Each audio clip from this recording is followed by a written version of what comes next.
سورہ توبہ میں ایک بہت اہم آیت یہ بھی ہے کہ جب نبی نے چندے کا اعلان کیا تو جو غریب صحابی تھے ایک، وہ سارا دن محنت کرتے کرتے بالآخر ایک رسی کما کے لائے اور نبی کو دے دی انہوں نے، یہ چندہ ہے میری طرف، ایک رسی کہ جہاد میں کہیں کام آ جائے گی۔ تو منافقین جو ہے نا ایک دوسرے کو آنکھیں مار مار کے ہنسنے لگے کہ ان کو دیکھو یہ لے کر آئے، معاذ اللہ، اللہ کو غضب آیا، اللہ نے ان منافقین کی برائی نازل کی کہ الذین یلمزون المطوعین من المؤمنین فی الصدقات، فرمایا یہ وہ بدبخت ہیں کہ وہ مومن جو صدقہ کرتے ہیں اللہ کی راہ میں دے رہے ہیں، بیچارہ ایک رسی دے رہا ہے، اس کو آنکھوں سے کیا کرتے ہیں، اشارے کر کے مذاق اڑاتے ہیں۔ والذین لا یجدون الا جہدہم،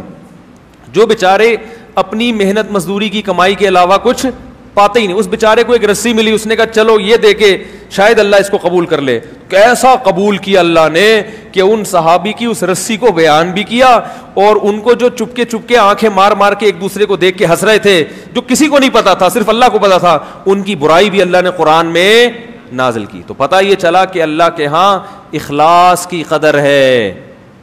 کس کی قدر ہے بھائی؟ حضرت مفتی تقی عثمانی صاحب کو ایک پٹھان نے 10 روپے ہدیہ دیا، پرانی بات،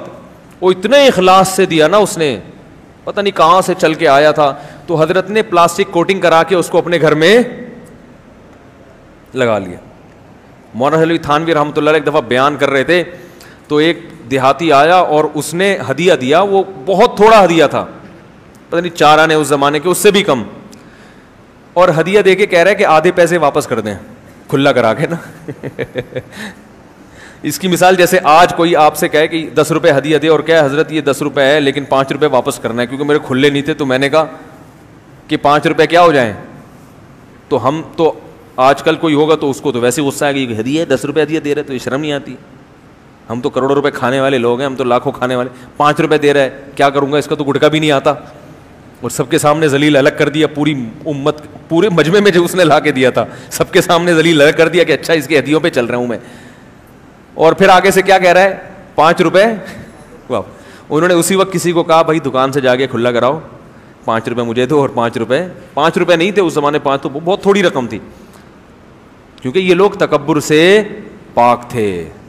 یہ جانتے تھے کہ جو مخلص ہے اس کے اخلاص کی قدر اگر نہیں کی تو اللہ کی مدد ہٹ سکتی۔ نوح علیہ السلام نے کہا تھا نا اگر ان غریب لوگوں کو اپنی محفل سے نکال دیا تو مجھے اللہ کے عذاب سے کون بچائے گا پھر۔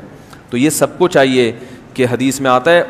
کہ عورتیں جہنم میں زیادہ ہوں گی، اس کی ایک وجہ یہ بھی ہے کہ وہ پڑوسی کے ہدیے کا مذاق اڑاتی ہیں۔